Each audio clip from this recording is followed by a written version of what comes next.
In the new Africa, one more independent country, the state of Uganda. At Entebbe Airport, Prime Minister Milton Obote and His Highness the Kabaka wait to greet the Britannia, which brings the Duke of Kent to represent the Queen at the independence celebration. And with the Duke, of course, his beautiful young Duchess. Lady Coots, wife of the Governor, greets the Duchess while the Duke shakes hands with the Kabaka.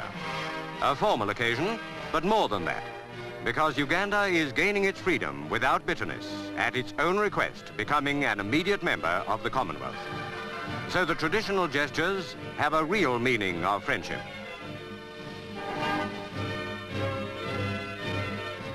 Government House at Entebbe, which for one more day is still the capital, is where the Duke and Duchess stay during their visit as guests of Governor Sir Walter Coots and his wife. After tomorrow, Kampala is the capital. This afternoon, the crowds are gathering at Entebbe Harbour for one of the big events of the day, a canoe regatta. Canoes from all along the coast and islands of Lake Victoria take part. Victoria, the third largest lake in the world, and the other lakes and rivers that connect with it, are the lifeblood of Uganda and of the 28 tribes that make up its people.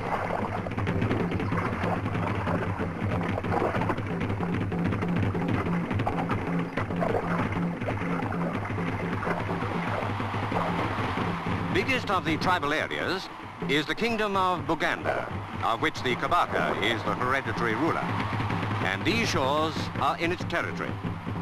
But in the crowd celebrating the independence that will be theirs at midnight tomorrow, you will find members of all the 28 tribes. For one of the first aims of the new state has been proclaimed as a commonwealth of interests, overriding old tribal divisions.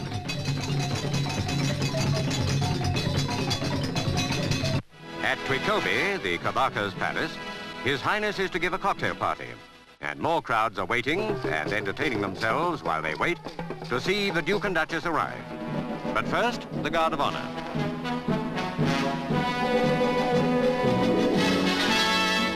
That salute, by the way, is a traditional sign of loyalty to the Kabaka by his followers. The Kabaka himself arrives, a ruler whose dynasty and kingdom were thriving long before the first European explorers came. The present Kabaka is His Highness Sir Edward William Frederick David Walungembe Mutebi Luangula Mutesa II, who now welcomes the Duke and Duchess.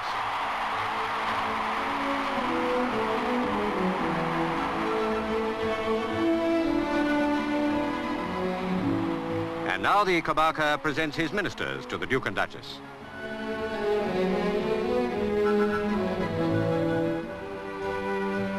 Even at a cocktail party, a certain amount of formality is inevitable.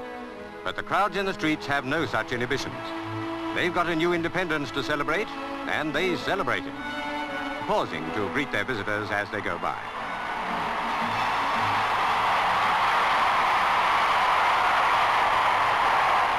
The British, too, can contribute their share of noise and colour to a celebration when they want to. And the Scots Guards do just that for the big independence tattoo in Kololo Stadium. This is the climax of all these days of rejoicing, because here at midnight, Uganda's independence will formally begin.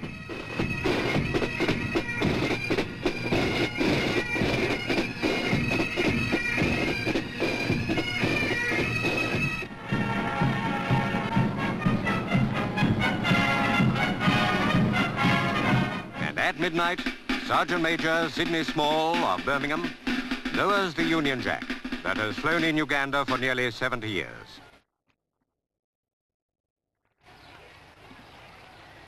At the same moment, the 4th Battalion King's African Rifles becomes the 1st Battalion Uganda Rifles.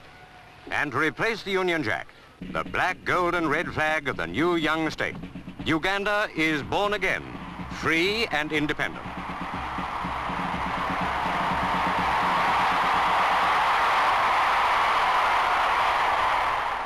Next day is a public holiday, and by the time the Duke and Duchess return to the Kololo Stadium for the daylight celebrations, the Governor-General and the Prime Minister have been sworn in their new roles. the Duke of Kent speaks to the people of Uganda, bringing a message of goodwill and congratulations from his cousin, the Queen. Not in any sense a goodbye, for Uganda has asked to be and has been accepted as a full member of the Commonwealth, of which the Queen is head.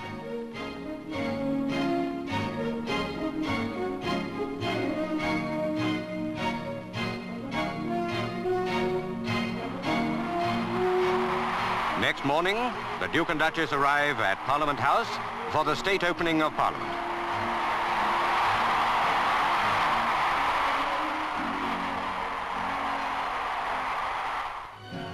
Uganda's first Legislative Council met 41 years ago and has grown larger and more representative ever since. From now on, its power is supreme. Good luck to a new country, a new member of the Commonwealth, a new member of the growing community of African peoples. Britain has come a long way with you and wishes you well.